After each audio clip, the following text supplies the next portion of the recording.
ఒక హిందూ సహోదరికి ఒక అనుమానం వచ్చిందంట. ఏం అనుమానం అంటే, మేము గుడికి వెళ్తే మాకు విగ్రహాలు ఉంటాయి కదా, మేము విగ్రహాలకి పూజ చేస్తాం, కొబ్బరికాయ కొడతాం, మొక్కుతాం, మేము ఈ విధంగా మా దేవుణ్ణి మేము కొలుస్తాం.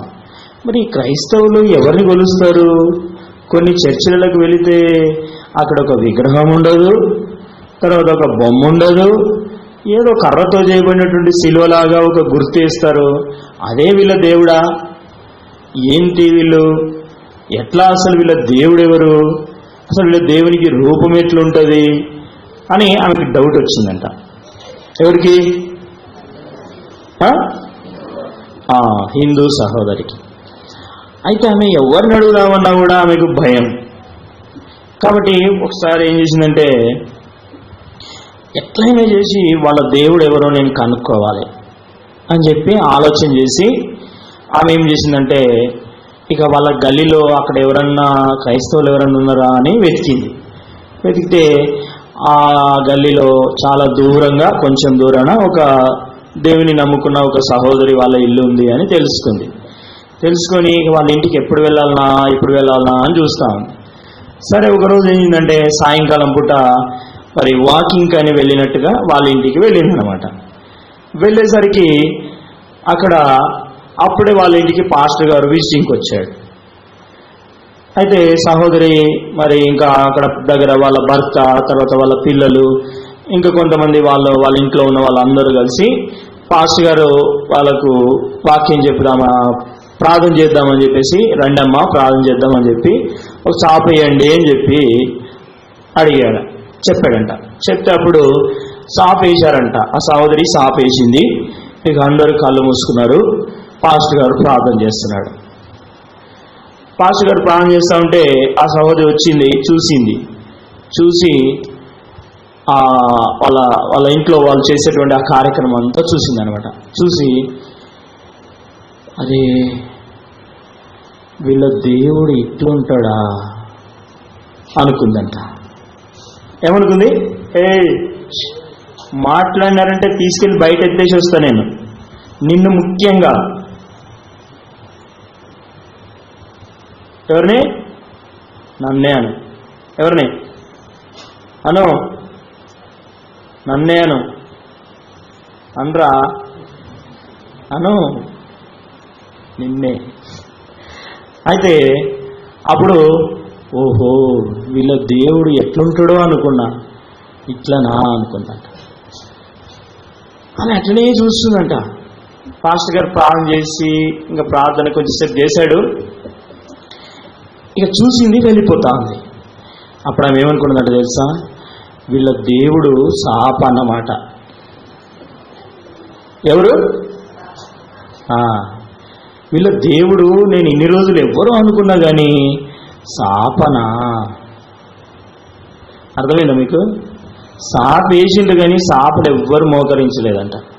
సాప చుట్టూ మోకరించినారు. అర్థమైందా మీకు? సాపలు ఎవరు మోకరించలే. ఎక్కడ మోకరించిండు? సాప చుట్టూ మోకరించింది ఇట్లా. అందుకని ఆమెకి ఏమర్థమైంది? సాపనే వీళ్ళ దేవుడు అనుకొని అప్పటి నుంచి సాపను మొక్కడం ఆరంభం చేసిందంట. అట్లుంటుంది మన కథ. మందిరంలోకి వచ్చి క్రమంగా కూర్చోమంటే 3 ఒక దగ్గర, 4 ఒక దగ్గర, 6 మంది ఒక దగ్గర, 8 మంది ఒక దగ్గర, ఎవరికి ఇష్టం వచ్చినట్టు వాళ్ళే కూర్చుంటూ ఉంటారు. సహోదరులు కూడా అంతే. బయట నుండి ఎవరైనా చూస్తే ఎట్లా అనుకోవాలా? క్రైస్తవులు అంటే ఎట్లా కూర్చుంటారు? క్రమంగా కూర్చుంటారు. వాళ్ళకి అర్థమైపోవాలా, ఏంటి వీళ్ళ దేవుడు నిజంగా ఇంత క్రమంగా ఉంటాడా వీళ్ళ దేవుడు అని ఇతరులు అనుకునేటట్లు మనం ఉండాలి. అదనమాట. కాబట్టి దేవుని మందిరంలో వచ్చినప్పుడు వెనకాల వచ్చిన వాళ్ళు వెనకాలనే కూర్చుంటాడు, పర్వాలేదు. కొంతమందికి పర్మనెంట్ ప్లేస్ అని ఉంటుంది, 3వ లైన్లోనే కూర్చుంటాడు. నేను ఇక ముందుకు జరగా వెనకకు జరగా, ఆ సీటుకు ఇంకా గమ్ము అంటించుకొని కూర్చున్నట్టే ఇక జరగడు. కొంతమందికి దోస్తు అని, ఈ దోస్తు ఇక్కడ కూర్చుంటే నేను అక్కడే కూర్చుంటా, మనం దీన్ని వాళ్ళు జరుగుతారులే. దేవుని మందిరములో సువార్తలో ఏముండదు? దోస్తానే ఉండొద్దు, క్రమం ఉండాలి, మర్యాదగా కూర్చోవాలి, లైన్గా కూర్చోవాలి. కాబట్టి అట్లా మనం నేర్చుకొని ప్రభువును మహిమపరిస్తే దేవునికి ఎంతో మహిమ ఉంటుంది. కొన్నిసార్లు కొంతమంది ఇంకా ఎవరైనా వెనకాల వచ్చే వాళ్ళు ఉంటే వాళ్ళకి స్థలం ఇచ్చేటట్లు మనం కూర్చోవాలి. ముందు వచ్చిన వాళ్ళు ఏం చేయాలి, ముందు లైన్లో కూర్చోవాలి. మనమే చెప్పుకోవాలి, నీ 7 మందిలో ఇటు జరుగు నువ్వు అని చెప్పుకోవాలి. అట్లా ఉంటే దేవునికి మహిమ. ఓకేనా? మళ్ళా ఆదివారం నాడు మీరు ఎట్లా కూర్చుంటారో చూస్తా. సరే రండి, ఇప్పుడు మనం దేవుని యొక్క వాక్యాన్ని విందాం.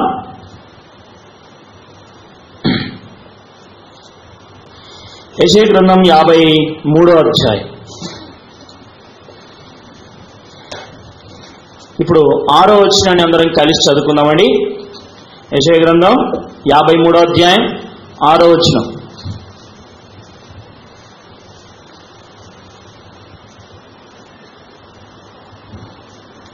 అందరం కలిసి చదువుదాం. మనమందరము గొర్రెల వలె త్రోవ తప్పిపోతిమి, మనలో ప్రతివాడును తనకిష్టమైన త్రోవకు తొలగెను, యెహోవా మనందరి దోషమును అతని మీద మోపెను. చాలు, చదవబడిన ఈ లేఖన భాగాన్ని ప్రభు మన కొరకై ఆస్వాదించును గాక. ప్రార్థన చేసుకుందాం. మోకరించండి, పిల్లలు కూడా అందరూ మోకరించండి, కళ్ళు మూసుకోండి. ఎవ్వరు కూడా కళ్ళు తెరవద్దు, కళ్ళు తెరిచి చూడవద్దు. ప్రార్థన అనగానే మోకరించాలి, చేతులు జోడించాలి. ఓకేనా? ఓ పిల్లలు కూడా అలాగే కింది కాళ్ళ మీదకి ముడ్డి పైకి లేకపోద్దు. పిల్లలే మగ పిల్లలు. ప్రేమ కలిగిన తండ్రి, వందనాలు, స్తోత్రాలు. నమ్మకమైన దేవ, మహోన్నతుడైన మా గొప్ప తండ్రి యేసుక్రీస్తు ప్రభువారి యొక్క నామంలో మీకు వందనాలు చెల్లిస్తున్నాం. ఇదిగో మా ప్రభా, మా కొరకై మీరు కల్వారి శిలువలో చిందించినటువంటి మీ రక్తమును బట్టి మీకు వందనాలు చెల్లిస్తున్నాం తండ్రి. ప్రభువా, మీరు మా కొరకు పొందినటువంటి గాయములను బట్టి వందనాలు చెల్లిస్తున్నాం. ఇదిగో మా ప్రభువైన యేసుక్రీస్తు వారు మా కొరకు ఆ కల్వారి శిలువలో పొందిన ఆ గాయములన్నిటిని మేము జ్ఞాపకం చేసుకుని, ప్రభువా మా కొరకేనని, నన్ను బట్టి మీకు శిక్ష విధించబడినదని గుర్తించి మిమ్మల్ని ఆరాధించడానికి మీరు ఇచ్చిన మీ కృపకే వందనాలు. మా ప్రభువా, ఈ సమయంలో మీ సన్నిధిలో మేము ప్రభువా మరి మరలా ఒకసారి మీ వాక్యాన్ని ధ్యానించుకుంటున్నాం. సహాయం దయచేయండి. పరలోకమందున్న మా తండ్రి, మీ మరణాన్ని గుర్తు చేసుకుని మేము మీ కొరకు ఎలా జీవించవలనో మాతో మీరు మాట్లాడమని ప్రార్థిస్తున్నాం. చదువుని లేఖన భాగాన్ని దీవించండి, ఆశ్రయించండి, మా కొరకు పంచిపెట్టండి. మీ ధర్మశాస్త్రంలో నుండి ఆశ్చర్యకరమైన సంగతులు చూసుటకు మా మనోనేత్రములు తెరవండి. మాతో అందరితో మాట్లాడండి. వినగల చెవిని అర్థం చేసుకుని హృదయాన్ని మాకు దయచేయండి. ప్రభువా, మా గమనము, చూపు, తలంపు, కోరిక, ఆలోచన, శరీరమును మీ స్వాధీనంలో ఉంచుకోండి. మీ వాక్యంపై మా మనసు కేంద్రీకృతం కావడానికి మమ్మల్ని మీరే సంసిద్ధపరచమని ప్రార్థిస్తున్నాం. ప్రభువా, నిద్రమత్తు, సోమరితనం, అలసట, బడలిక, ప్రతి విధమైన ఆటంకపరచు దుష్ట సాతానీ అంధకార సంబంధమైన క్రియలన్నిటినీ నజరేయుడైన యేసు ప్రభు నామములో విశ్వాసంతో బంధిస్తున్నాం. ప్రభువా, అయోగ్యమైన దాసులను కనికరించుము. మీ ఆత్మశక్తి ప్రభువా నన్ను ఖాళీ చేసి మీ ఆత్మచేత నింపుము. కావలసిన మాటలు దయచేయము. వందనములు చెల్లిస్తూ మమ్మల్ని మీకు అప్పగించుకుంటూ యేసు ప్రభు నామములో ప్రార్థించి వేడుకుంటున్నాము తండ్రి. ఆమేన్.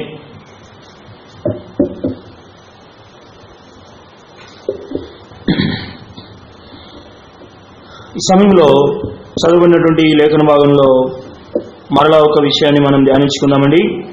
మరి ఈ 6వ వచనంలో 2వ లైన్ దయచేసి ఎవరైనా చదవండి. మనలో ప్రతి వాడును తనకిష్టమైన త్రోవకు తొలగెను. చాలు, ఇష్టమైనటువంటి త్రోవలో నడవడాన్ని ఇక్కడ మనం చూస్తున్నాం. ఏం త్రోవ అంటాది? ఇష్టమైన త్రోవ. దేవుడు బైబిల్ గ్రంథంలో మరి రాయబడిన దాని ప్రకారం మనం చూస్తే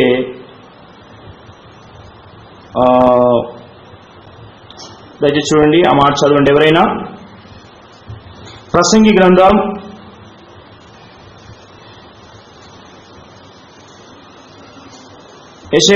53వ అధ్యాయము 6వ వచనంలో మనలో ప్రతివాడును తనకిష్టమైన త్రోవకు తొలగెను. ఇష్టమైనటువంటి త్రోవలోనికి వెళ్ళిపోవడం. ప్రసంగి గ్రంథం 7వ అధ్యాయం 29వ వచనంలో దేవుడు నరులను యథార్థవంతులుగా పుట్టించెను గాని ఏం చేశారంట వారు? చదవండి ఎవరైనా.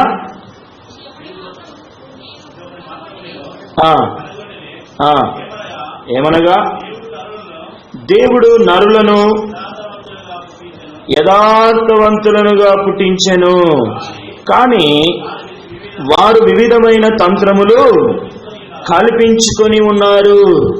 చూడండి, దేవుడు నరులను యథార్థవంతులనుగా దేవుడు పుట్టించాడు, కానీ మనుషుడు వివిధమైన తంత్రములు కల్పించుకొని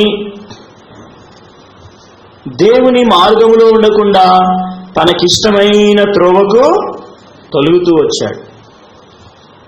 చూడండి, రోమీయులకు రాసిన పత్రిక 1వ అధ్యాయం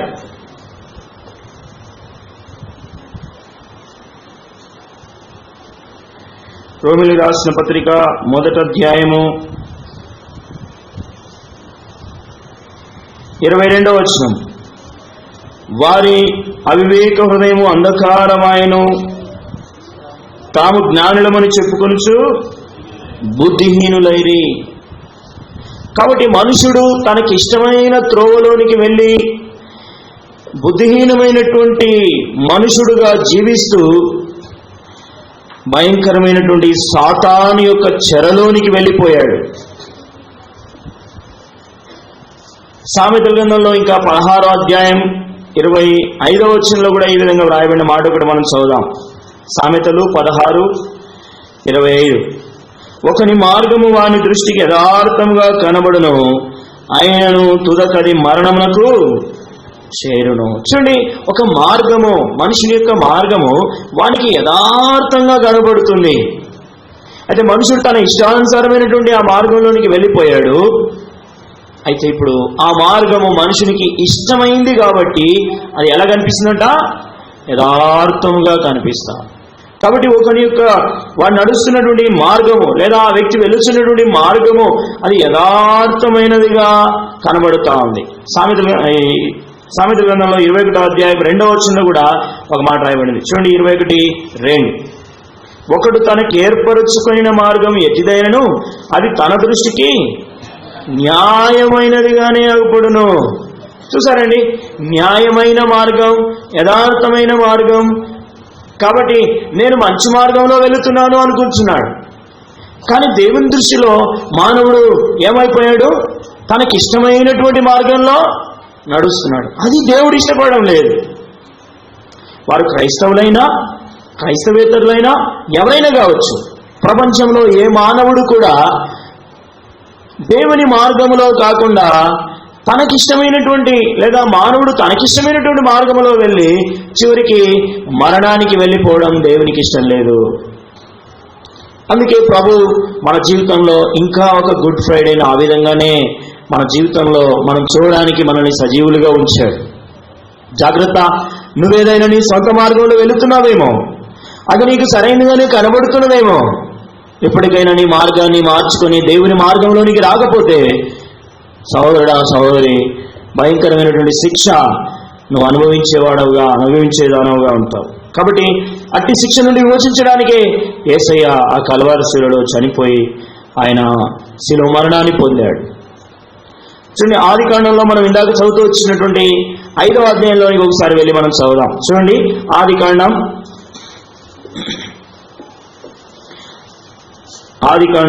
5వ అధ్యాయం.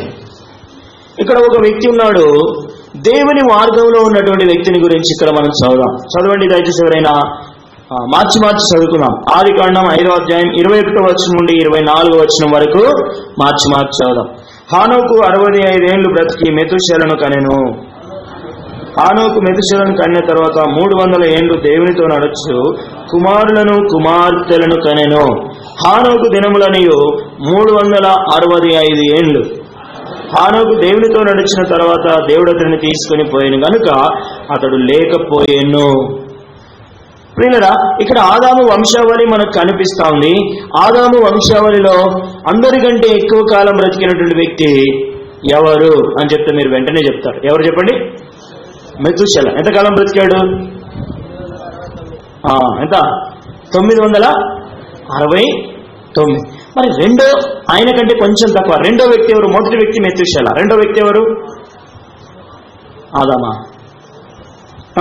హానోకా? మొదటి వ్యక్తి అయితే టక్కున గుర్తుంటాడు, కానీ రెండో వ్యక్తి ఎవరు చెప్పండి? ఎవరు? 20 వచనం చదవండి. రెండో వ్యక్తి ఎవరో మీకు కనిపిస్తాడు. ఆదికాండం 5:20.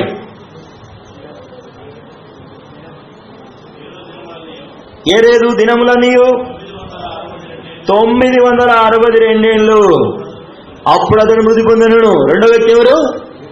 ఏరేదు. మూడో వ్యక్తి ఎవరు? ఆదామా? చదవండి, ఎవరో తెలిసిపోదు ఇప్పుడు. 9వ అధ్యాయం ఆదికాండం 9:29. నోవాహు బ్రతికిన దినములనియు 970 ఏండ్లు అప్పుడు అతడు మృతి పొందెను. మూడో వ్యక్తి ఎవరు? నోవాహు.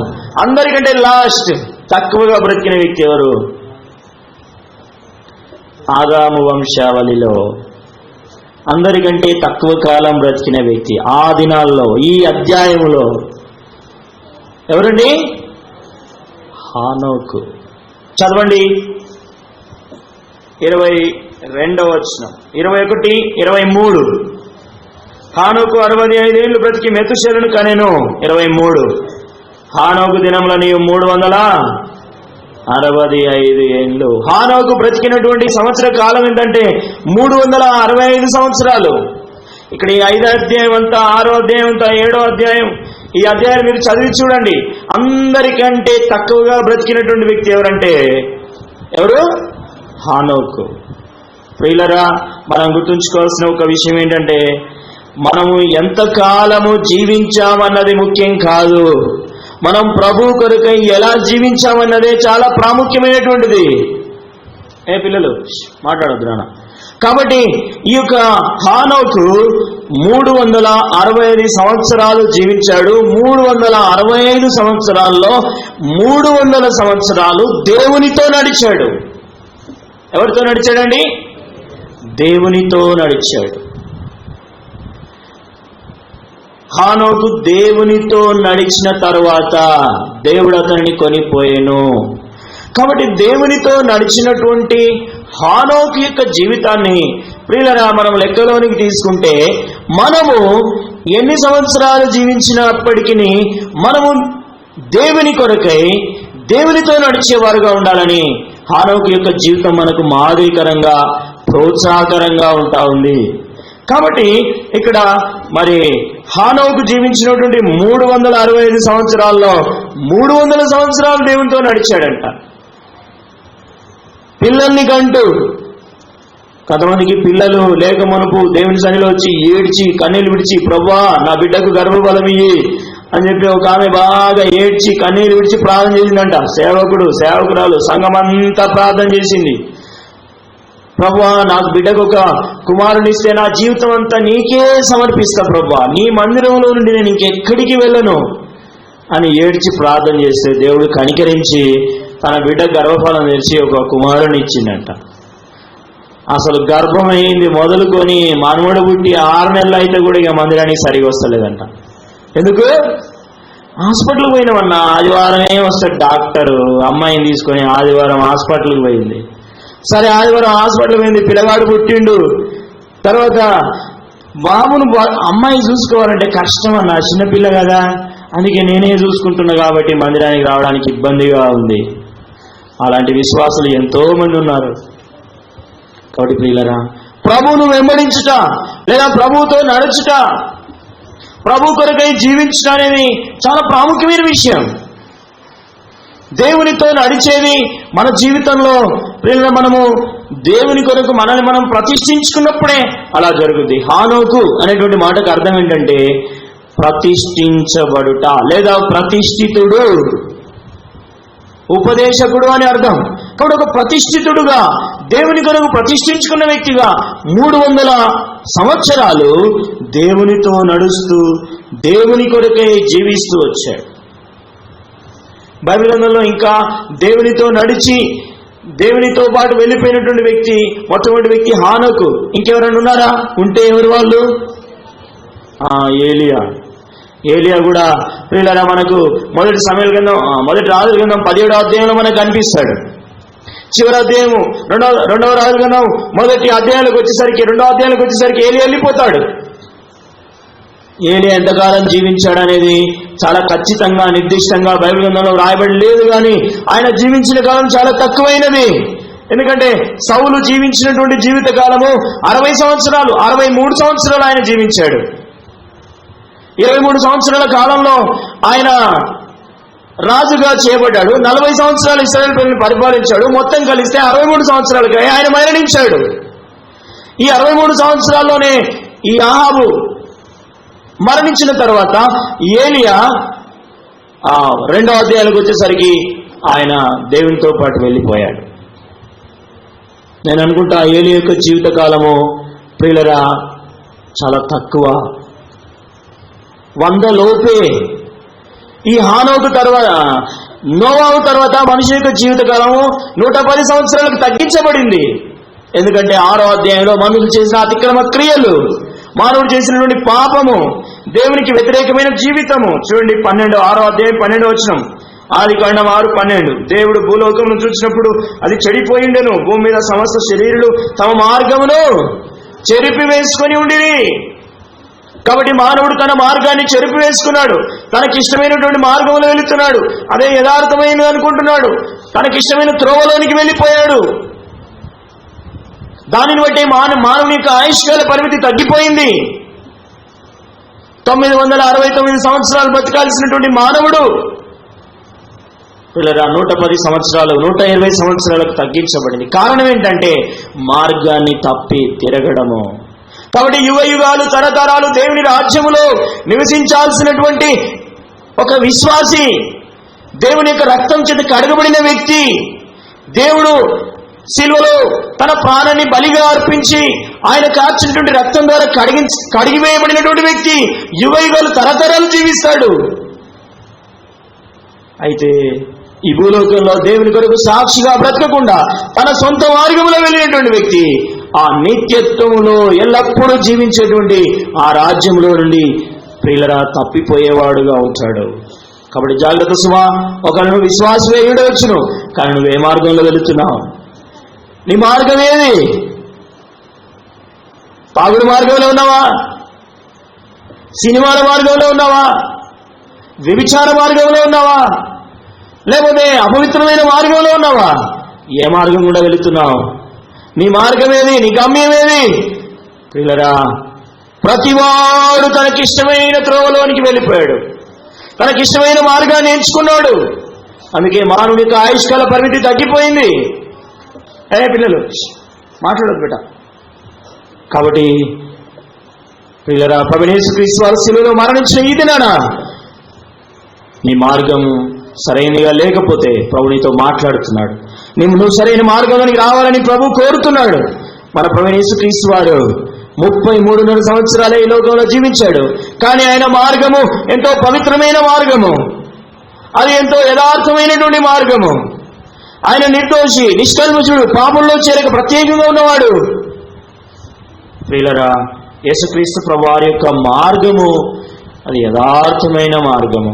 అందుకే యోహాను సువార్త 14వ అధ్యాయం 6వ వచనంలో ప్రభు అన్నాడు, ఏమన్నాడు? చదవండి దయచేసి ఆ మాట. యోహాను సువార్త 14వ అధ్యాయం 6వ వచనం. యేసు, నేనే మార్గమును, నేనే సత్యమును, జీవమునై ఉన్నాను, నా ద్వారానే తప్ప ఎవరినో తండ్రి వద్దకు రాడు. కాబట్టి ప్రభువైన యేసుక్రీస్తు వారే మనకు మార్గం. దేవుని రాజ్యానికి వెళ్ళడానికి ఆయనే మనకి ద్వారము.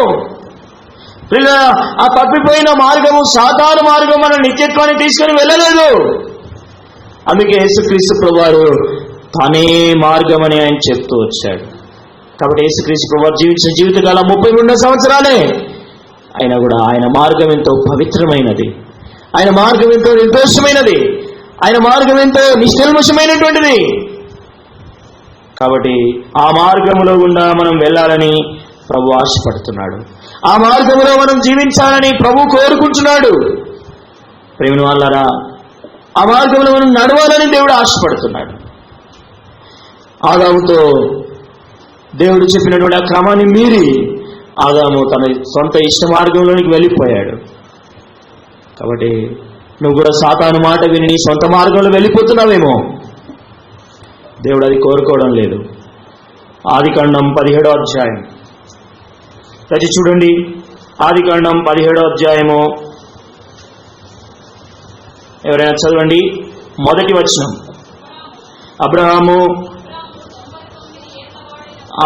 99 ఏండ్ల వాడైనప్పుడు యెహోవా అతనికి ప్రత్యక్షమై, నేను సర్వశక్తి గల దేవుడును, నా సన్నిధిలో నడుచుచు నిందారహితుడు అయ్యుండుము. కాబట్టి పిల్లలు, దేవుని యొక్క ఆశ ఏంటంటే, దేవుని యొక్క కోరిక ఏంటంటే, ప్రభు సన్నిధిలో నడిచేవారు నిందారహితులుగా ఉండాలి. మార్గం తప్పిన వారుగా ఉండకూడదు. అపవిత్రమైనటువంటి జీవితాన్ని జీవించేవారుగా ఉండకూడదు. అది ప్రభు ఆశ. అందుకొరకే యేసయ్య పిల్లరా మన కొరకే నలగొట్టబడ్డాడు, గాయపరచబడ్డాడు, వేదన చెందాడు. ఆయన శిలువ మరణాన్ని పొందాడు. కారణం ఏంటంటే మనం దేవుని మార్గంలోనికి రావాలని. అందుకే అబ్రాహాము జీవితంలో నుండి దేవుడు కోరుకున్నాడు, అబ్రామా నా సన్నిధిలో నడుచు నువ్వు నిందారహితుడుగా ఉండు. ఎందుకు ఆ మాట అని ఉంటాడు? 15వ అధ్యాయంలో దేవుడు మరి ఆయనకు ప్రత్యక్షమైనప్పుడు, ప్రభువా నువ్వు ఎన్నిస్తే నాకేంటి, నా ఇంటి పెద్ద దాసుని ఎలియాజరే నా ఇంటికి యజమానియా, లేకపోతే నాకు వారసుడా అంటే ప్రభు అన్నాడు, లేదు లేదయ్యా, నువ్వు ఆకాశ నక్షత్రాలను చూడు, వాటిని లెక్కపెట్టు, నీ సంతానాన్ని అలా వృద్ధి చేస్తాను అని చెప్పాడు. సరే, అది నమ్మాడు, మంచిగానే ఉంది. 16వ అధ్యాయానికి వచ్చేసరికి శారమ్మ గారు వచ్చేసి ఏం చెప్పారు? అయ్యా అబ్రాహం గారు, దేవుడు చెప్పిన మాటలు అంత తొందరగా ఏమి నెరవేర్చబడదు, కాబట్టి ఆయన మాటలు వినాల్సిన పని లేదు. కాబట్టి మనం ఒక మార్గాన్ని ఎంచుకుందాం. మన మార్గాన్ని ఎంచుకొని ఆ మార్గం కూడా మనము ఒక కుమారుని సంపాదించుకుందాం. ఇదిగో ఆ మార్గం ఏంటో నీకు తెలియకపోతే నేను చెప్తా, విను. నా దాసి అయిన హాగారుని తీసుకో, నీ భార్యగా చేసుకో అని చెప్పినప్పుడు అబ్రాహం ఏం చేశాడండి? ఆ మార్గంలోనికి వెళ్ళిపోయాడు. వారికి ఇష్టమైన మార్గాన్ని వారు కోరుకున్నారు, ఎంచుకున్నారు. అబ్రాహం అప్పుడు దేవుని ఏం అడగలేదు, ప్రభువా ఈ మార్గంలో వెళ్ళమంటావా వద్దంటావా? శారమ్మ కూడా ఏం ప్రార్థన చేయలేదు, ప్రభువా ఈ మార్గంలో మేము వెళ్దామనుకుంటున్నాం, మీరు వెళ్ళమంటారా వద్దంటారా? ఏమీ అనలేదు. వారు సొంత మార్గాన్ని ఎంచుకొని ఆ మార్గం కూడా వెళ్ళారు. వారికి ఒక కుమారుడు జన్మించాడు. అది ఎంతో నష్టానికి దారి తీసింది. అందుకే ఇప్పుడు దేవుడు అబ్రాహాముకు ప్రత్యక్షంగా చెప్తున్నాడు, అబ్రాహమా నీ సొంత మార్గంలో వెళ్ళి నువ్వు నష్టాన్ని సమకూర్చుకోవద్దు. ఎందుకంటే నువ్వు నష్టపోవడం నాకు ఇష్టం లేదు. ఎందుకంటే నీ ద్వారా నేను ఒక కార్యాన్ని చేయాలని నేను కోరుకుంటున్నాను. అబ్రాహమా, శారమ్మ, మీ సొంత మార్గంలో వెళ్ళవద్దు, ఇదిగో నా మార్గంలో నడుచు నిందారహితుడు అయిండము. దేవుడు మనలో ఎంత సంకల్పాన్ని కలిగి ఉన్నాడో కదా, దేవుడు మనల్ని ఎంతగా ప్రేమిస్తున్నాడో కదా, దేవుడు మన విషయమై ఆయన ఉన్నతమైన ఉద్దేశం ఆ ఉద్దేశం ఎంతగా ఉందో కదా. ఎప్పుడైనా ఆలోచించావా? ప్రియ సహోదరుడా, ప్రియ సహోదరి, నువ్వే మార్గంలో ఉన్నావు? నువ్వు నీ భార్యాభర్తలు కలిసి ఏ మార్గంలో వెళ్ళడానికి మీరు ప్రయత్నిస్తున్నారు? యవనస్తురాలా, సహోదరుడా, సహోదరి, నీ మార్గం ఏంటి? ఒక యవన వయసు వచ్చినప్పుడు నీ వివాహం కొరకై నువ్వు వెయిట్ చేస్తున్నావు. తల్లిదండ్రులు చూసినటువంటి సంబంధం కొరకై తల్లిదండ్రులు నీ విషయం ఎంతో బాధ్యత కలిగి ఉన్నారు, నీకు ఒక మంచి సంబంధాన్ని చేయాలని ఆశపడుతున్నారు. కానీ నువ్వేమో నీ సొంత మార్గాన్ని ఎంచుకొని ఒక అబ్బాయిని చూసి నువ్వు ప్రేమలో పడిపోతున్నావు. ఓ యవనస్తుడా, నీకు ఒక మంచి సంబంధాన్ని చూసి నేను ఒక ఉన్నతమైన చదువులో ఉంచాలని తల్లిదండ్రులు కోరుతున్నారు. నువ్వేమో ప్రేమ దోమ అంటూ నీ ఇష్టం వచ్చిన మార్గంలో వెళ్ళి నీ జీవితాన్ని పాడు చేసుకుంటున్నావు. ఆ మార్గంలో ఉన్నావా? నీ మార్గం అదేనా? చదువు వదిలేసి నీ ఇష్టానుసారంగా ఎక్కడెక్కడో తిరుగుతున్నావు. నీ మార్గం అదేనా? నీ భర్త నీ విషయమై ఒక చక్కని ఆశ కలిగి ఉన్నాడు, కానీ భర్తను మోసం చేస్తూ ఇష్టానుసారంగా నువ్వు తిరుగుతున్నావు. నువ్వు ఆ మార్గంలో ఉన్నావా? నీ భార్య నీ విషయమై ఒక చక్కని నా భర్తని గౌరవించి నిన్ను మంచివాడుగా చూడాలని ఆశపడుతుంది, కానీ నువ్వేమో ఒక షాడిస్ట్గా తాగుబోతుగా తయారయ్యావు. ఇదేనా నీ మార్గము? ఏ మార్గంలో వెళ్తున్నావు? ప్రభు నువ్వు ఆ మార్గంలో ఉండాలని కోరడం లేదు. ప్రభు నిన్ను ఆశ్రయించాలని ఆశపడుతున్నాడు. ప్రభు నిన్ను ఒక చక్కని మార్గంలో చూడాలని ఆశపడుతున్నాడు. అందుకొరకే ఆ కల్వరి శిలువలో తన కుమారుడైన యేసుక్రీస్తు ప్రభు వారిని నలగొట్టడానికి, విరగొట్టడానికి, గాయపరచడానికి ఆ పరమ తండ్రి ఇష్టపడ్డాడు. ఎందుకు అలా మరణించాడు? ఎప్పుడైనా ఆలోచించావా? నీ సొంత మార్గంలో ఎన్నిసార్లు వెళుతావు? ఏం కాదులే, అందరూ ఆ మార్గాలు వెళ్తున్నాడు, ఫలానైనా క్రైస్తవుడే కదా, ఆయన మొదటి క్రైస్తవుడు, ఆయన అలా జీవిస్తున్నాడు, నేను జీవిస్తే ఏంటి అనుకుంటున్నావా? ప్రియమైన వారలారా, ప్రియమైన దేవుని బిడ్డలారా, మీరు ఏ మార్గంలో వెళుతున్నారో మిమ్మల్ని వేలు పెట్టి చూపెట్టే వ్యక్తి ఇంకెవరు కూడా ఒకవేళ ఉన్నట్లయితే మీకు కోపం వస్తుందేమో, కానీ ప్రభువు నిన్ను ఇది నన్ను అడుగుతున్నాడు. నీ మార్గం ఏది? ప్రభుని యేడల నిన్ను సమకూర్చాలని దేవుడు ఆశపడుతున్నాడు. ఒకవేళ వారు పాపం, అబ్రహాము శారాలు ఇద్దరు తప్పిపోయినప్పుడు దేవుడు వారిని వదిలిపెట్టవచ్చు. ఇక నేను నీ సంతానాన్ని ఆశీర్వదిస్తానని చెప్పాను, ఇశ్రాయేలులో విస్తరింపజేస్తానన్నాను, కానీ నీ సొంత మార్గంలో నువ్వు వెళ్ళిపోయావు, ఆ యొక్క కుమారుడైనటువంటి ఇష్మాయేలుతో నీ రాజ్యాన్ని స్థాపించుకోపో అని అనలేదు. దేవుడు వారిని అపవిత్రతకు అప్పచెప్పలేదు. అబ్రహమా నువ్వు నిందారహితుడుగా ఉండాలి, నా సన్నిధిలో నువ్వు నడుచుకోవాలి, నిందారహితుడుగా ఉండాలి. ప్రభు ఆశ. ఆ కల్వరి శిలువలో ప్రభు ప్రేలాడిన ఆ కార్యము ఇందుకొరకే నువ్వు నేను నిర్దోషిగా ఉండాలి. పిల్లరా, ఆయన సన్నిధిలో ఆయన మార్గంలో మనం నడవాలి. కాబట్టి ఈ మధ్యాహ్నకాల సమయంలో పిల్లరా, నీ మార్గము ప్రభు మార్గం కాకుండా నీ సొంత మార్గం ఒకవేళ అయినట్లయితే ప్రభు నీతో మాట్లాడుతున్నాడు. నా కుమారుడా, నా కుమార్తె, నీ మార్గాన్ని వదిలిపెట్టేసే. ఇంకా రక్షణ లేకుండా ఉన్నావేమో, మారు మనసు లేకుండా ఉన్నావేమో. కాబట్టి ఈ దినానైనా ప్రభు యేసుక్రీస్తుని అంగీకరించి రక్షణ మార్గంలో వెళ్ళు. ప్రభు నీకు సహాయం చేస్తాడు, ప్రభు నిన్ను ఆశీర్వదిస్తాడు. కాబట్టి ప్రభు నీళ్ళ కలిగి ఉన్న సంకల్పాన్ని ఇది నన్ను తృణీకరించకుండా ప్రభుని అంగీకరించి సరి చేసుకొని ప్రభు కొరకు తీర్మానం చేసుకొని హానోకు వలె ప్రతిష్ఠించుకొని నీ జీవిత కాలంలో ప్రభు కొరకు నమ్మకంగా జీవిస్తే ఆయన నిన్ను తప్పకుండా ఆశీర్వదిస్తాడు. కాబట్టి ప్రియమైన దేవుని బిడ్డలారా, ఆ విధంగా మనల్ని మనం ప్రభుకు అప్పగించుకుందాం, ప్రతిష్ఠించుకుందాం. చూడండి, ఒక తప్పుడు మార్గంలో ఉన్నటువంటి వ్యక్తి, చెడిపోయిన మార్గంలో ఉన్నటువంటి వ్యక్తి, ఆ వ్యక్తి దేవుణ్ణి అంగీకరించిన తర్వాత ఒక చక్కని మార్గంలోనికి వచ్చాడు. ఆ వ్యక్తి యొక్క జీవితంలో నుండి కొన్ని పాఠాలు మనం నేర్చుకోవచ్చు. చూడండి, 1 కొరింథీయులకు రాసిన పత్రిక 11వ అధ్యాయం 1వ వచనం. 1 కొరింథీ పిల్లలు 11వ అధ్యాయం 1వ వచనం చదవండి ఎవరైనా. నేను క్రీస్తును పోలి నడుచుకున్న ప్రకారము మీరు నన్ను పోలి నడుచుకొనుడి. ప్రియులారా, ఇక్కడ పౌలు యొక్క జీవితాన్ని మనం చూస్తున్నాం. ఆయన సౌలుగా ఉన్నప్పుడు ఆయన మార్గం ఎంతో క్రూరమైనది, ఆయన మార్గం ఎంతో అపవిత్రమైనది, ఆయన మార్గం దేవునికి వ్యతిరేకమైనది, ఆయన మార్గం దేవుని దుఃఖపెట్టిన మార్గం అది, ఆయన మార్గం దేవుని ప్రజలకు గాయపరిచిన మార్గం అది. ఆయన మార్గము దేవుని ప్రజలకు భయాన్ని గొలిపించిన మార్గం అది.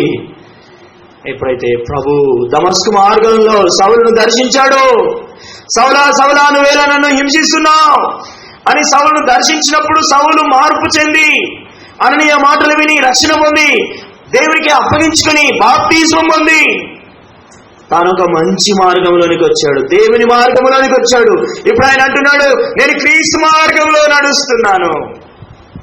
కాబట్టి ఇప్పుడు నేను నా ప్రభు మార్గంలో ఉన్నాను, నేను నా ప్రభువుకు నేను ప్రతిష్ఠించుకున్నాను, నా ప్రభువుకు నేను అప్పగించుకున్నాను. కాబట్టి ఇప్పుడు మీరు నా మార్గంలోనికి రండి, నేను నడుస్తున్నాను. ఎంత మంచి సాక్ష్యం అండి! నువ్వు చెప్పగలవా? నా ప్రభువు నేను అంగీకరించాను, నా ప్రభువు నేను స్వీకరించాను. నేను ఒకప్పుడు దుర్మార్గమైన మార్గంలో ఉంటిని, అపవిత్రమైన మార్గంలో ఉంటిని, నా సొంత మార్గంలో ఉంటిని. ఇప్పుడు నేను మారిపోయాను, ఇప్పుడు నా ప్రభు మార్గంలో ఉన్నాను. పౌలు వలె నువ్వు నేను చెప్పగలమా? చెప్పితే దేవునికి స్తోత్రం. ఒకరిని వాళ్ళ చెప్పకపోయినట్లయితే ఇది నేను సరైనటువంటి మార్గాన్ని ఎంచుకోవాలని ప్రభు ఆశపడుతున్నాడు. కాబట్టి నేను మిమ్మల్ని పోలి నేను క్రీస్తును పోలి నడుచుకున్న ప్రకారము మీరును నన్ను పోలి నడుచుకోండి పౌలు పిల్లరా ఆ విధంగా మనకు మరి ప్రోత్సాహపరుస్తున్నాడు, మనల్ని బలపరుస్తున్నాడు. చూడండి, ప్రభు మార్గంలో వెళ్ళినటువంటి పౌలు యొక్క జీవితము ఎలా ఉన్నది అని ఒకసారి మనం గమనిస్తే రండి. ఫిలిప్పీలకు రాసిన పత్రిక 3వ అధ్యాయం 11వ వచనం. ఫిలిప్పీ 3:11 అనా మాట్లాడుతూ బిడ్డ. 3:11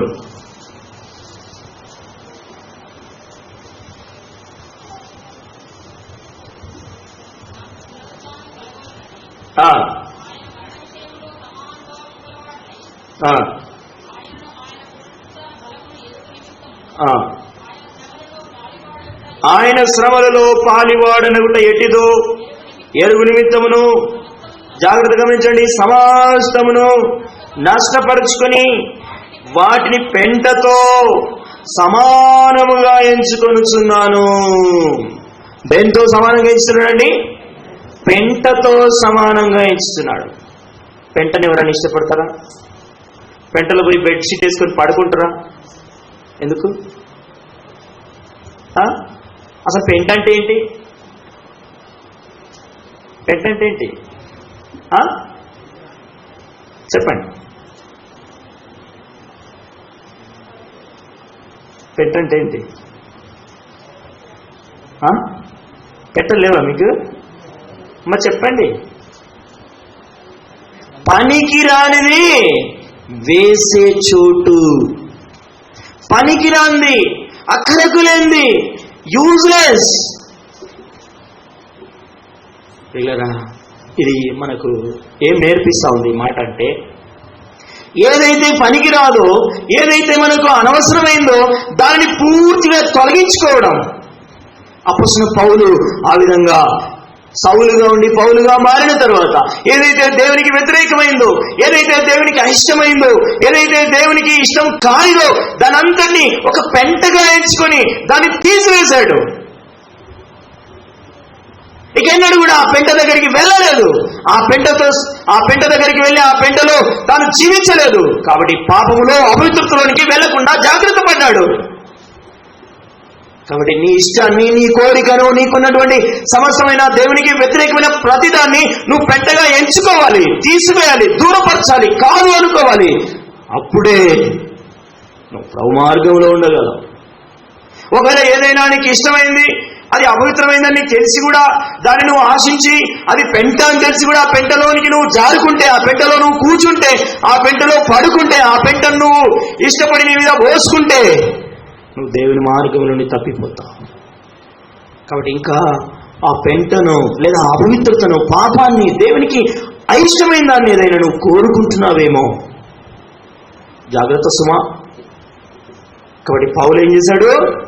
సమస్తమును నష్టపరుచుకొని పెంటతో సమానంగా ఎంచుకున్నాడు. కాబట్టి ప్రియులరా, దేవునికి వ్యతిరేకమైనది ఏదైనా సరే దాన్ని పెంటతో ఎంచుకోవాలి. దేవునికి అయిష్టమైనది ఏదైనా కావచ్చు, దాని ద్వారా మనకు లాభం రావచ్చు, దాని ద్వారా మనం ఆస్తిపరణం కావచ్చు, దాని ద్వారా ఇంకేదైనా మనకు ప్రియులరా లాభం కానీ దాని ద్వారా ఇంకేదైనా రావచ్చు. కానీ అది మనం అసహించుకోవాలి, పెంటతో ఎంచుకోవాలి. అప్పుడే ప్రియులరా మన జీవితంలో మనం ఆశీర్వదించబడతాం. కాబట్టి ప్రభు యొక్క మార్గంలో ఆ విధంగా మనల్ని మనము ప్రభువునకు సమర్పించుకోవాలి. తర్వాత 3వ అధ్యాయం 7వ వచనం ఉంది. అయినను ఏవేవి నాకు లాభకరములో ఉండెనో వాటిని క్రీస్తు నిమిత్తం నష్టముగా ఎంచుకొంటిని. కాబట్టి లాభకరమైనటువంటివి అన్నీ కూడా మనం వాటిని నష్టంగా ఎంచుకోవాలి. కారణం ఏంటంటే అది దేవునికి వ్యతిరేకమైంది కాబట్టి, అది దేవుడు అయిష్టపడుతున్నాడు కాబట్టి. కాబట్టి ప్రియులరా, దేవునికి ఇష్టమైనది మనకు కష్టమైన అది మనం పొందాలి. దేవునికి అయిష్టమైనది మనకి ఇష్టమైన దాన్ని తొలగించుకోవాలి. అప్పుడే మనం ప్రభు మార్గంలో నిందారహితులుగా నడవగలం. మరలా చెప్తున్నాను, జాగ్రత్తగా వినండి. దేవునికి ఇష్టమైనది మనకు కష్టమైనా సరే అది మనం పొందాలి. ఒకవేళ దేవునికి అయిష్టమైనది మనకు ఇష్టమైతే దాన్ని మనం తృణీకరించాలి. అప్పుడే మనం ప్రభు మార్గంలో జాగ్రత్తగా, నిందారహితంగా, నిర్దోషులుగా ఉండగలం. అప్పుడే ప్రభు అయిన యేసుక్రీస్తు ద్వారా కలవరిశిలో ఆయన చిందించిన ప్రసిద్ధమైన రక్తానికి నువ్వు విలువ కట్టిన వాడు అవుతావు. లేదా ఆ రక్తం ద్వారా నీకు మేలు కలుగుతుంది. లేకపోతే ఆ రక్తాన్ని నువ్వు వ్యర్థపరిచిన దానవుగా చేయబడతావు. ఏమైనా వాళ్ళారా, ఎవరైనా ప్రభువుకు అయిష్టమైనటువంటివి ఇష్టపడి పొందుతున్నారేమో. అలా ఉండకూడదు, అలా మనం జీవించకూడదు. ప్రభువు యేసుక్రీస్తు వారు కూడా అలానే జీవించాడు. యోహాను సువార్త దయచేసి చూడండి, ఒక మాట చదువుదాం. 18వ అధ్యాయం 36వ వచనం. యోహాను సువార్త 18:36. దయచేసి చదవండి. యేసు నా రాజ్యం ఈ లోక సంబంధమైనది కాదు. నా రాజ్యం ఈ లోక సంబంధమైనదైతే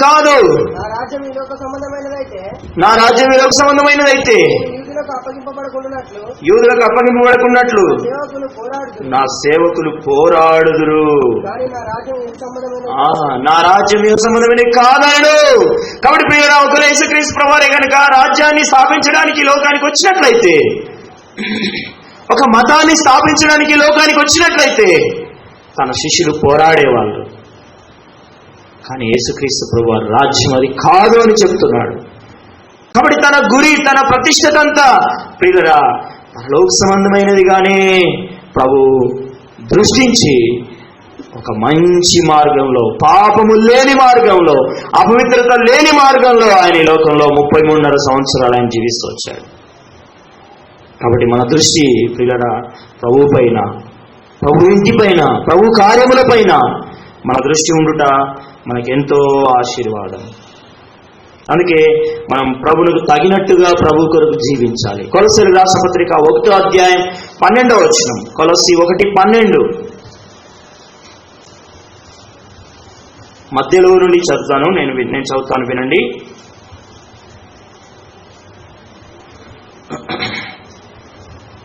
మధ్యలో నేను చదువుతున్నాను. 9 నుంచి 12 కలిసినాయి. దేవుని విషయమైన జ్ఞానమందు అభివృద్ధి పొందుచు అన్ని విషయములలో ప్రభువును సంతోషపెట్టినట్లు ఆయనకు తగినట్టుగా నడుచుకొనవలెను. కాబట్టి ప్రభువు సంతోషపడాలి మనం నడిచే నడకను బట్టి. ఆ విధంగా ప్రభువు సంతోషపడినట్లుగా, అన్ని విషయంలో ప్రభువుకు సంతోషం కలిగినట్లుగా మనం ప్రభువునకు తగినట్టుగా నడుచుకోవాలి. అది ప్రభు మన దగ్గర నుండి కోరుకునేది. కాబట్టి పిల్లరా, ఆ విధంగా మనల్ని మనం ప్రభువును ప్రతిష్ఠించుకుందాం. ప్రభువుకు సంతోషం కలిగించేటువంటి ఆ మార్గములో ప్రభువుకు తగినట్టుగా మనం నడుచుకున్నట్లుగా మనల్ని మనం ప్రభువుకు సమర్పించుకుందాం. అప్పుడే ఆయన మన కొరకు చనిపోయిన దానికి విలువ ఉంటుంది.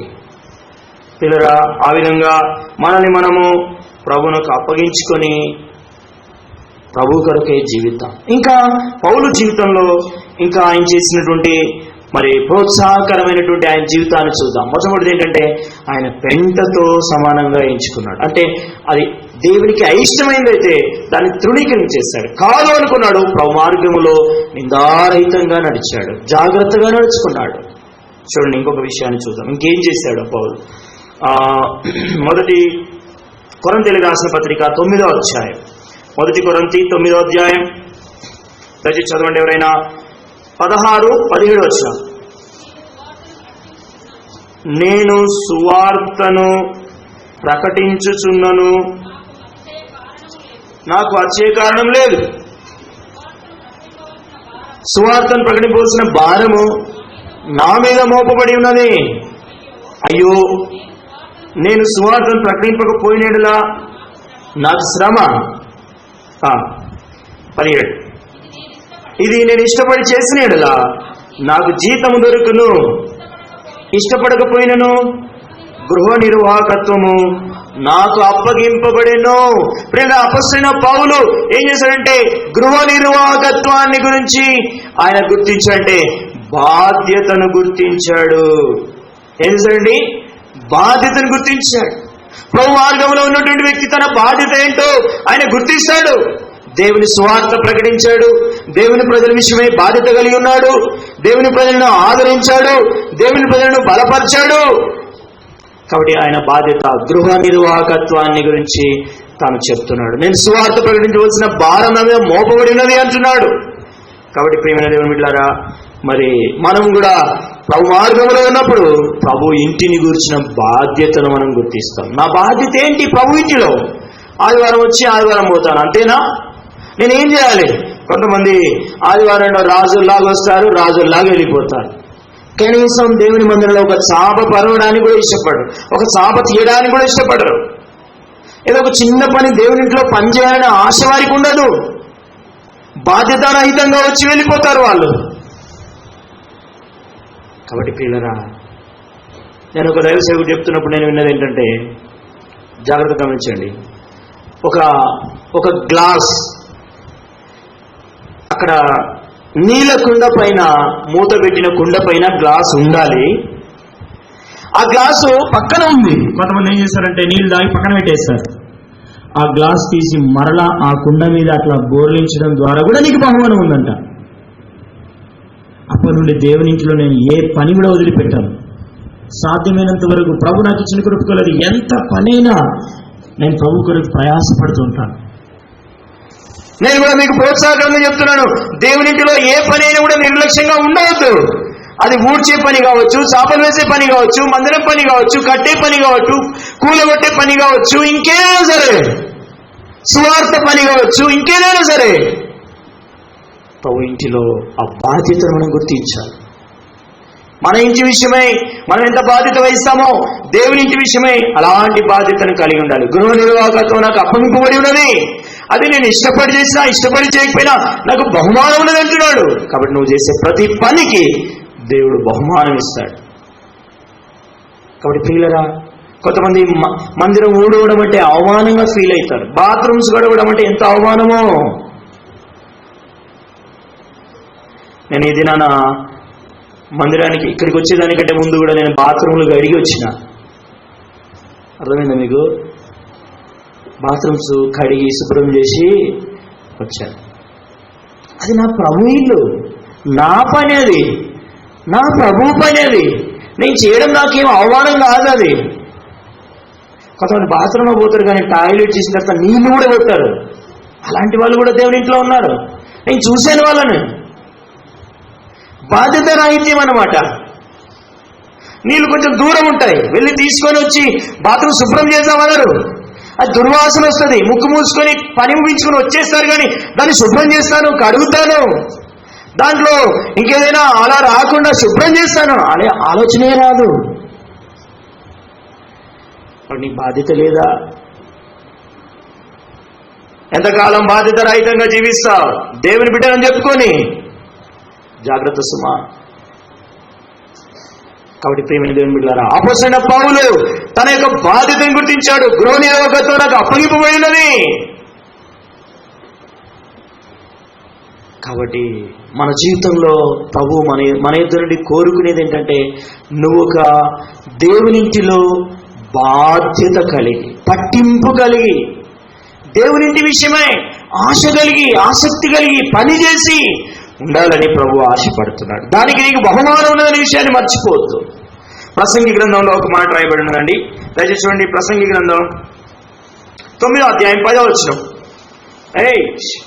మాట్లాడద్దు. ప్రసంగి 9:10 త్వరగా చదవండి. చేయుటకు నీ చేతికి వచ్చిన ఏ పని అయినను నీ శక్తి లోపం లేకుండా చేయము. నీవు పోవు పాతాళమునందు పని అయినను, ఉపాయమైనను, తెలివైనను, జ్ఞానమైన లేదు. ఒకవేళ అక్కడ పాతాళమని రాసింది. మనం ఈ విధంగా అనుకుందాం, మనం విశ్వాసం కాబట్టి ఈ విధంగా అనుకుందాం, నువ్వు వెళ్ళు పరలోకములో, నువ్వు చేయడానికి ఇంకా అక్కడ పని ఏమీ ఉండదు. కాబట్టి ఈ లోకంలో ఉన్నప్పుడే దేవుని ఇంటిలో, దేవుని పనిలో నువ్వు పాలు పొందాలి. గృహ నిర్వాహకత్వాన్ని నువ్వు కలిగి ఉండాలి. ఆ విధంగా ప్రభు తన బాధ్యతను గుర్తించాడు. నీ బాధ్యత ఏంటి? రావడం పోవడమేనా? అది కూడా నీకు ఇష్టమైతే వస్తావు, ఇష్టం లేకపోతే రావు. అది కూడా నీ సొంత సమయంలో వస్తావు. పోదాంలే, పాటలన్నీ అయిపోయినాక వాక్యం చెప్పేటప్పుడు వెళ్దాంలే అంటావా? బాధ్యత రహితంగా ఉంటావా? ఒకవేళ డ్యూటీకి వెళ్ళాలనుకో, ఎప్పుడు వెళ్తాం? 9 గంటలకి స్కూల్ స్టార్ట్ అయిందంటే ఇంట్లో 7:30కే బయలుదేరుతాం, ఎందుకంటే చాలా దూరం వెళ్ళాలి కాబట్టి. దేవుని మందిరం 10 గంటలకు ఉన్నదంటే ఇంటి దగ్గర 10:30కు బయలుదేరుతాం. ఇదే నీ బాధ్యత. పనికి వెళ్ళాలనుకుంటే 9:30కు పనికి వెళ్ళాలంటే ఇంట్లో 9 గంటలకి బయలుదేరుతావు. అక్కడికి 9 గంటల 9:30 కరెక్ట్గా పని మీద ఉంటావు. దేవుని ఇంట్లో ఏదైనా పని ఉందని చెప్తే 10 గంటలకు అందరు రండి అని చెప్పి 11 గంటలకు రండి అని చెప్తే 1 గంటకు వస్తావు. ఇది నీ బాధ్యతనా?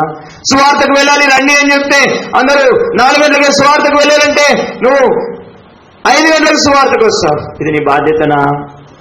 ఎలా ఉంది మన జీవితం? ఎంత బాధ్యత రహితంగా మనం జీవిస్తున్నాం. మనకు తెలియకుండానే దేవుని మార్గాన్ని మనం విడిచిపెట్టేస్తున్నాం. అందుకొరకైనా ప్రభు నీ కొరకే శిలువలో రక్తం కార్చింది. అందుకొరకైనా యేసయ్య కల్వారి శిలువలో ప్రాణం అర్పించింది. కాదు సుమా, కాదు సుమా, నువ్వు ఒక బాధ్యత కలిగి జీవించాలని ప్రభు కోరుతున్నాడు. దేవునికి వ్యతిరేకమైన వాటన్నిటి పెంటతో సమానంగా ఎంచాలని ప్రభు కోరుతున్నాడు. యేసుక్రీస్తు ప్రభువారు కూడా తన బాధ్యతను గుర్తించాడు. ఏమని బాధ్యతను గుర్తించాడో ఒక మాట చదువుదాం, దయచేసి చూడండి. యోహాను సువార్త 4:34. యోహాను సువార్త 4:34.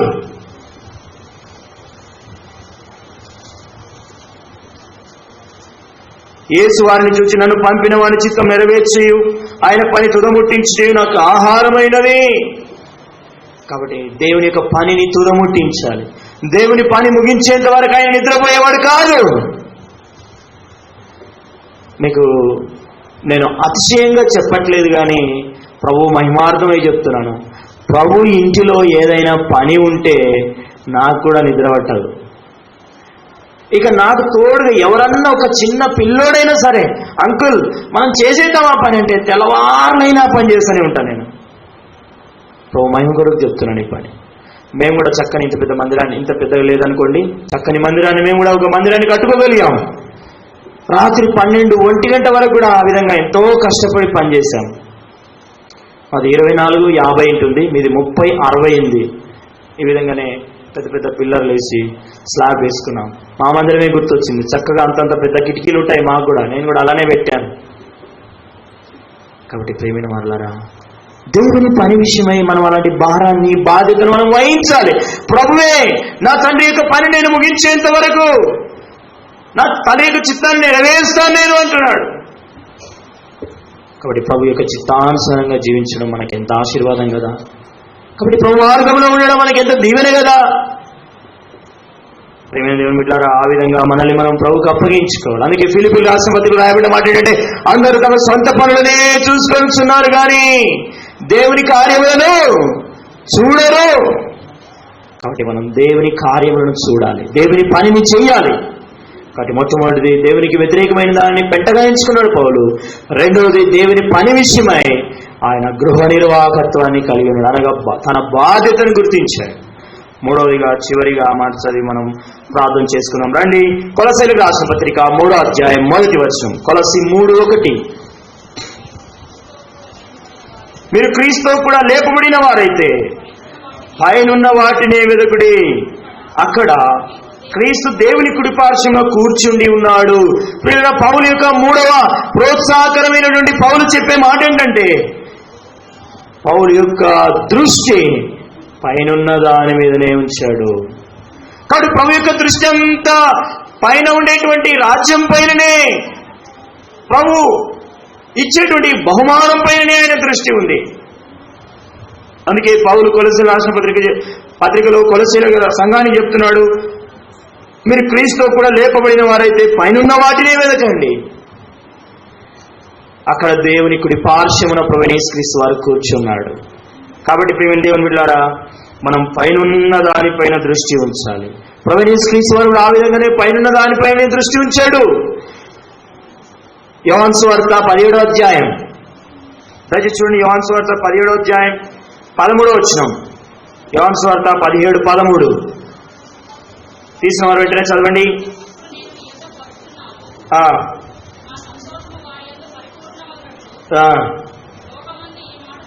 చూడండి, ఆయన అంటున్నాడు, ఇప్పుడు నేను నీ యొద్దకు వస్తున్నాను. ఆయన దృష్టి ఎక్కడ ఉందండి? పైన ఉంది, దేవుని పైన ఉంది. ప్రభువా, మీరు నాకు అప్పగించిన పని నేను ముగించేశాను, ఇప్పుడు మీ యొద్దకు వస్తున్నాను నేను. కాబట్టి ప్రభువైన యేసుక్రీస్తు వారి యొక్క దృష్టి అంతా దేవుని పైన లేదా పైన. నీ దృష్టి దేని పైన ఉంది? నీ దృష్టి ఎటువైపు మళ్ళుకుంది? ఎవరి వైపు చూస్తున్నావు? కాబట్టి ప్రియమైన దేవుని బిడ్డలారా, మన దృష్టి కూడా పైన ఉన్న దాని మీద, ప్రభు పైన మన దృష్టి ఉండాలని ప్రభు ఆశపడుతున్నాడు. హెబ్రీయులకు రాసిన పత్రికలో 11వ అధ్యాయం 36వ వచనంలో కూడా 26వ వచనంలో కూడా మోషే పైనున్న దాని మీదనే దృష్టి ఉంచాడు. దేవుని ప్రజలతో శ్రమని దయచేసి చూడండి. 11:26 విశ్వాసమును బట్టి ఐగుప్తు ధనము కంటే క్రీస్తు విషయమైన నింద గొప్ప భాగ్యమని ఎంచుకొని అల్పకాలము పాపభోగం అనుభవించట కంటే దేవుని ప్రజలతో సమానమవించడం మేలని యోచించి ఫరో యొక్క కుమారుడని అనిపించుకొనుటకు ఒప్పుకొనలేదు. ఏలైనగా చదవండి. ఏలైనగా గమనించండి, అతడు ప్రతిఫలముగా కలుగబోవు బహుమానమందు దృష్టి ఉంచెను. కాబట్టి మోషే కూడా ప్రతిఫలముగా కలిగేటువంటి బహుమానం పైనే దృష్టి ఉంచాడు, దేవుని పైనే దృష్టి ఉంచాడు. ఇంకా అబ్రహాము గురించి వెళ్ళి చూస్తే ఆయన పునాదుల పట్టణం కొరకై ఎదురు చూస్తుండేను. కాబట్టి అబ్రహాము యొక్క దృష్టి కూడా ఆ పునాది గల పట్టణము ఎప్పుడు వస్తుందా, ఆ పట్టణానికి నేను వెళ్ళాలి, ఆ పట్టణంలో నివాసం చేయాలి, దాని కొరకై నా మార్గాన్ని సరిగా ఉంచుకోవాలి. అబ్రహాము యొక్క దృష్టి అలా ఉంటూ వచ్చింది. ఓ ప్రియమైన వాళ్ళారా, ప్రభువైన యేసుక్రీస్తు వారి యొక్క దృష్టి ఉంది, పౌలు దృష్టి ఉంది, అబ్రహాము దృష్టి ఉంది, మోషే దృష్టి ఉంది. మరి నీ దృష్టి ఎక్కడుంది? ఎటువైపుగా చూస్తున్నావు?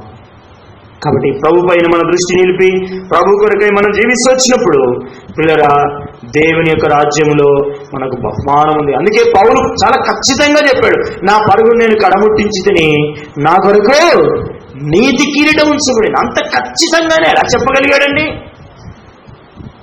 నేను చెప్పగలను ఏంటంటే, ప్రభు మహిమార్థంగా చెప్పగలను ఏంటంటే, ఆయన ఈ భూ సంబంధమైన దేన్ని కూడా అపవిత్రమైన దానిని ఆశించలేదు, దాన్ని పెంటతో ఎంచుకున్నాడు. ఆయన ఈ భూలోకంలో ఉన్నంతకాలం నా బాధ్యత ఏంటంటే, నా ప్రభు యొక్క గృహ నిర్వాహకత్వాన్ని నేను నిర్వర్తించాలి, నా ప్రభు యొక్క పని నేను చేయాలి, అదే నాకు ముఖ్యమని ఎంచుకున్నాడు. తర్వాత నేను ఈ లోకంలో ఉన్న తర్వాత నేను దేవుని రాజ్యానికి వెళ్ళినప్పుడు ఆయన నాకు బహుమానం ఉన్నది, కాబట్టి నేను ప్రభు కొరికే సాక్షిగా బ్రతకాలి అని ఆయన తీర్మానం చేసుకున్నాడు, ప్రతిష్ఠించుకున్నాడు. అందుకే ఆయన చెప్పగలిగాడు, నా కొరకు నీతి కిరీటం ఉంచబడింది. మనం చెప్పగలమా? కాబట్టి ప్రియమైన వాళ్ళారా, అలాంటి ప్రతిష్ఠత మనల్ని మనం ప్రభువుకు సమర్పించుకున్నప్పుడే వస్తుంది. కాబట్టి ఆ విధంగా దేవుని కొరకై మనల్ని మనం సమర్పించుకొని దేవుని కొరకు జీవించినప్పుడే మనకు ఉంటుంది. కాబట్టి పిల్లరా, మన తీర్మానం ఆ విధంగా ఉండాలని ప్రభు ఆశపడుతున్నాడు. 3వ అధ్యాయం 2వ పేతురు రాసిన పత్రిక 3వ అధ్యాయం 13వ వచనం, ఆయనను మనం ఆయన వాగ్దానం బట్టి క్రొత్త ఆకాశముల కొరకును క్రొత్త భూమి కొరకును కనిపెట్టుచున్నాము, వాటి యందు నీతి నివసించును. 14వ వచనం 2వ పేతురు 3:14, ప్రియులరా, వీటి కొరకు మీరు కనిపెట్టువారు గనుక శాంతము గలవారై ఆయన దృష్టికి నిష్కలంకులుగాను నిందారహితులుగాను కనబడినట్లు జాగ్రత్త పడుడి. కాబట్టి ప్రభు దృష్టికి మనం నిందారహితులుగా నిష్కలంకులుగా కనబడాలి. పిల్లరా, అది మన మార్గమై ఉండాలి. అందుకొరకే యేసుక్రీస్తు ప్రభు వారు పిల్లరా మన కొరకు ఆయన కల్వారి శిలువలో అంతగా శ్రమ పొందాడు. కాబట్టి నీకు ఇష్టమైన మార్గంలోనికి నువ్వు వెళ్ళిపోవద్దు, నీ త్రోవలో వెళ్ళిపోవద్దు, ప్రభు మార్గంలోనికి రా. యేసు ప్రభు అన్నాడు, నేనే మార్గం, నేనే సత్యం, నేనే జీవం అన్నాడు. ఆ మార్గంలో ఉండాలని ఆశపడుతున్నాడు. ప్రియ సహోదరుడా, ప్రియ సహోదరి, యేసుక్రీస్తు ప్రభు నీ కొరకు కల్వారి శిలువలో తన ప్రాణాన్ని బలిగా అర్పించాడు, గాయపరచబడ్డాడు, వేదన చెందాడు, బాధ అనుభవించాడు, శిలువలో రక్తమంతా గార్చాడు. అది కేవలం నీ పాపముల కొరకే, నువ్వు దేవుని మార్గంలో రావడానికే. కాబట్టి ప్రభు యేసుక్రీస్తును నువ్వు విశ్వాసం ఉంచినట్లయితే, ప్రభా ఇంతకాలం నేను సొంత మార్గంలో వెళ్ళిపోయాను, ఇంతకాలం నేను నాకు ఇష్టమైన మార్గంలో నేను వెళ్ళిపోతున్నాను, కాబట్టి నా మార్గం ఇదే సరైనది అనుకుంటున్నాను, యథార్థమైనది అనుకుంటున్నాను, నా దృష్టికి నా మార్గం మంచిది అనుకుంటున్నాను. ప్రభా ఇప్పుడు నా మార్గం ఎంత చెడిపోయిందో నేను విన్నాను, నా మార్గం సరైనది కాదని నేను తెలుసుకున్నాను. ప్రభా నన్ను క్షమించండి, నా హృదయంలోనికి రండి, నా జీవితాన్ని మార్చివేయండి, నన్ను క్షమించండి అని ప్రభు 2 మాటలు ప్రార్థిస్తే ప్రభు నిన్ను క్షమిస్తాడు. ప్రభు మార్గంలోనికి నువ్వు తీసుకురాబడతావు. నీ ప్రతిష్టతను బట్టి, నీ సమర్పణను బట్టి ఈ లోకంలోని అపవిత్రతను నువ్వు అసహించుకోగలవు. నీ బాధ్యతను నువ్వు గుర్తించగలవు. నీ దృష్టి ప్రభు పైన ఉంటుంది. నీ సొంత మార్గాన్ని నువ్వు విడిచిపెట్టగలవు. కాబట్టి ప్రభు యేసునందు విశ్వాసం ఉంచినట్లయితేనే అది సాధ్యమవుతుంది. పిల్లలు ఆ విధంగా మనల్ని మనం ప్రభువునికి సమర్పించుకుందాం. ప్రభు ఈ వాక్యం దీవించింది కాక ప్రార్థన చేసుకుందాం. అందరూ మోకరించండి, అందరూ కళ్ళు మూసుకోండి, ఎవరు లేచిపోద్దు, ఇటువాడు చూడొద్దు. పిల్లలు కూడా అందరూ మోకరించండి, అందరూ కళ్ళు మూసుకోవాలి, తలలు పైకెత్తి ప్రార్థనలో ఉండండి. 2 మాటలు ప్రార్థన చేసుకుందాం. అందరూ ఎవరు కళ్ళు తెరిచి చూడొద్దు.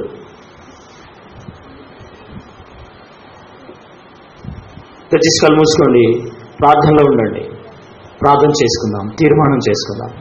ప్రభా పిల్లలు ఇంకా మాట్లాడుతున్నానా? కళ్ళు మూసుకోండి, మోకరించండి, కళ్ళు మూసుకోండి, అందరూ కళ్ళు మూసుకోండి, ఎవరు కళ్ళు తెరిచి చూడొద్దు. ఇంకా కొంతమంది కళ్ళు మూయలేదు. ప్రార్థన చేసుకుందాం. ప్రియ సహోదరుడా, సహోదరి, ప్రతివాడు తనకి ఇష్టమైన మార్గంలోనికి వెళ్ళిపోవడాన్ని బట్టి యేసయ్య కల్వారి శిలువలో మరణించవలసి వచ్చింది. మనమందరము ప్రతివాడు తనకిష్టమైన త్రోవకు తొలిగెను. అందుకే యేసుక్రీస్తు ప్రభువారు తృణీకరింపబడ్డాడు, గాయపరచబడ్డాడు. మాట్లాడద్దు, కళ్ళు మూసుకోండి. ఇంకా కొంత యవనస్తులు వెనకాల కళ్ళు మూసుకోండి, ప్రార్థనలో ఉండండి. ప్రియ సోదరుడా, సోదరి, ప్రభు కల్వారి శిలువలో చనిపోయింది ఆయన నీ కొరకేనని, ఆ శిలువలో కాచిన ప్రశస్తమైన రక్తము నీ కొరకేనని ప్రభుని జ్ఞాపకం చేస్తున్నాడు. ఎందుకంటే నువ్వు ప్రభు మార్గంలోకి రావాలి.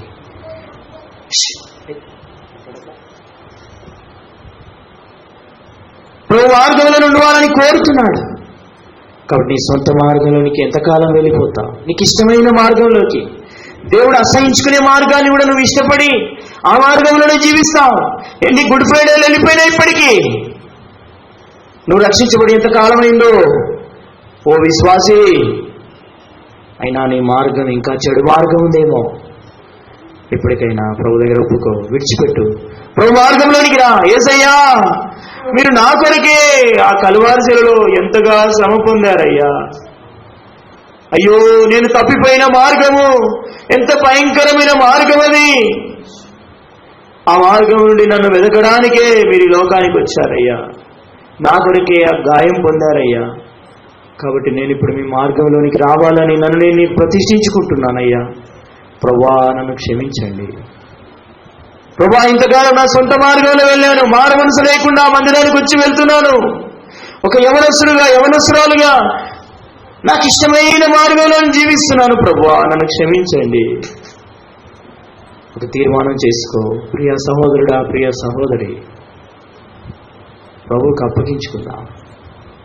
విశ్వాసమైన వారు కూడా మీకు ఇంకేదైనా పొరపాట్లలో పెంటగా ఎంచుకోకుండా, బాధ్యతను గుర్తించకుండా, నీ దృష్టి ప్రభు పైన ఉండకుండా ఉన్నట్లయితే ఒక తీర్మానం చేసుకో. ప్రభు సహాయం చేస్తాడు. ప్రియ సహోదరుడా, సహోదరి, ఈ సమయంలో మనల్ని మనం ప్రభువుకు సమర్పించుకుందాం, ప్రార్థన చేసుకుందాం. ఎవరైనా ఆ విధంగా తీర్మానం చేసినట్లయితే, నూతనంగా ఇప్పుడే ప్రభువుకు సమర్పించుకున్నట్లయితే, ప్రియులరా, మీ చేయి పైకెత్తి ఉంచండి. మేము మీ గురించి ప్రార్థన చేస్తాం. క్రొత్తగా ఇప్పుడే నూతనంగా నా జీవితాన్ని నేను ప్రభువుకు సమర్పించుకుంటున్నాను. ఇక నుండి నా సొంత మార్గంలో నేను వెళ్ళను, నా ప్రభు మార్గంలో జీవిస్తాను. ఇదే నా తీర్మానం, నా ప్రతిష్టత. అలాంటి వారు ఎవరైనా ఉన్నారా? కళ్ళు మూసుకోండి, ప్రార్థనలో ఉండండి, దిక్కులు చూడొద్దు. సహోదరుడు, ప్రభు నిన్ను దీవించును గాక. సహోదరి, ప్రభు నిన్ను దీవించును గాక. కొత్తగా ఒకళ్ళు ఇంతకు మునిపే నువ్వు తీర్మానం చేసుకొని మారు మనసు పొంది రక్షణ పొంది బాప్సం తీసుకున్నట్లయితే నువ్వు చేయాల్సిన పని లేదు, హృదయంలో తీర్మానం చేసుకో.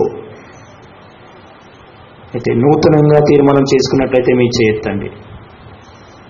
ప్రభువునికి సమర్పించుకునేవారు, ప్రభు సహోదరుడా ప్రభు నిన్ను దీవించును గాక. ఇంకెవరైనా ఉన్నారా?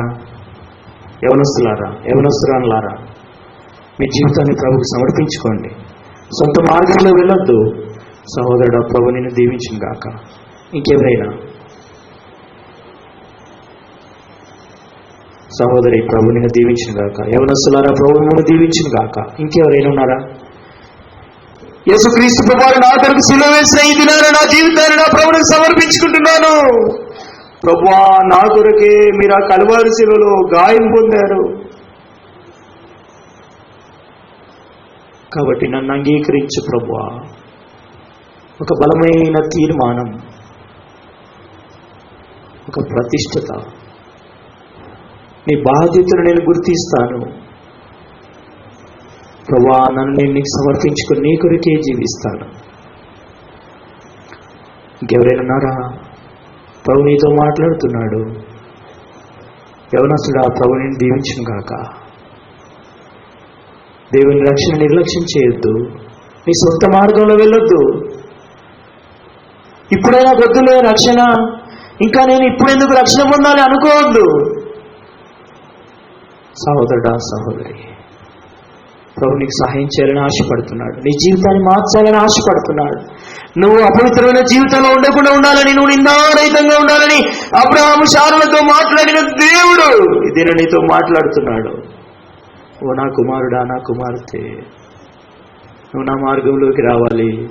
నువ్వు నిందారహితంగా ఉండాలి. యవన బిడ్డ, నువ్వు రక్షింపబడాలి. అదే నా ఆశ. అందుకే నేను నీ కొరకు శిలువలో చనిపోయానమ్మా. ప్రభు నిన్ను అడుగుతున్నాడు. చివరిగా అడుగుతున్నాం, ఇంకెవరైనా ఉన్నారా?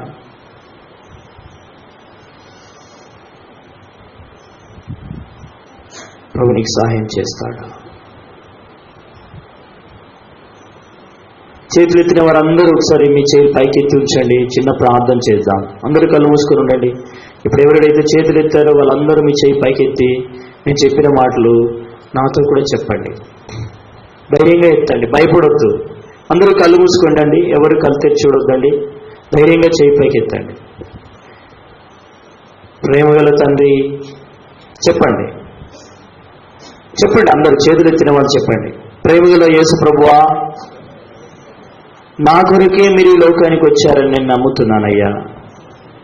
చెప్పండి, గట్టిగా చెప్పండి, భయపడద్దు, ధైర్యంగా చెప్పండి. నా కొరకే మీరు ఈ లోకానికి వచ్చారని నేను నమ్ముతున్నానయ్యా. నా కొరకే మీరు శిలువలో చనిపోయారని నేను నమ్ముతున్నానయ్యా. నన్ను నీ రాజ్యములో ఒక వ్యక్తిగా ఉండాలని ఆశపడినందుకు మీకు వందనాలయ్యా.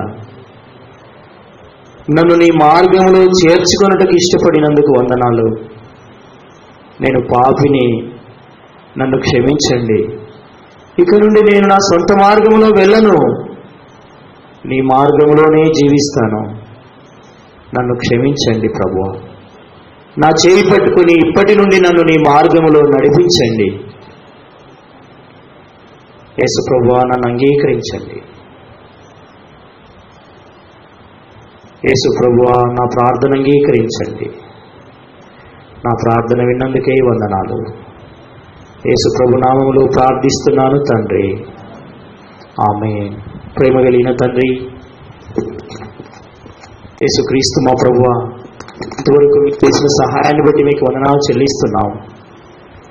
ప్రభువా, మమ్మల్ని జ్ఞాపకం చేసుకొని రక్షించి మా కొరకు మేము యోగ్యులుగా మిమ్మల్ని సేవించాలని కోరి ఇంకనూ మేము సరైన మార్గంలో ఉండాలని మీరు ఆశపడినందుకే మీకు వందనాలు చెల్లిస్తున్నాం.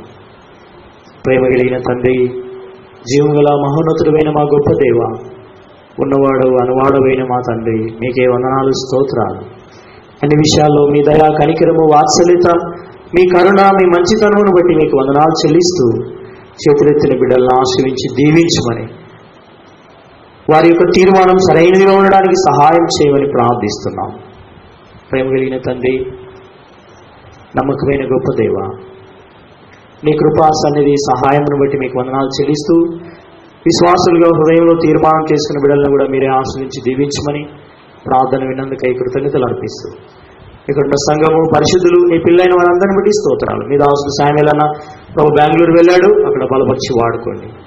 ప్రేమతో మీ దాసురాలు పిల్లల్ని బట్టి వందనాలు, వారి కార్యక్రమాలన్నింటిని బట్టి కూడా వందనాలు చెల్లిస్తున్నాం. ప్రభు ఇక్కడ గడిపిస్తున్నాం, దీవెనకరంగా చేయండి. విడిచి వచ్చిన సంఘాన్ని కూడా జ్ఞాపకం చేసుకుని అభిషేకించి వాడుకోండి. ప్రేమ కలిగిన తండ్రి, ఇది మందిరానికి రావాలని పిల్లలందరినీ బట్టి వందనాలు. తీర్మానం చేసుకున్న వీళ్ళందరినీ దీవించి ఆశ్రయించండి. మీకేమన్నా చెల్లిస్తూ మీ దగ్గర కృపగలస్తలకు అప్పగించుకుంటూ తోడుగా నడిపించి మహిమ పొందమని యేసు ప్రభు నామములో ప్రార్థించి వేడుకుంటున్నాము తండ్రి, ఆమేన్.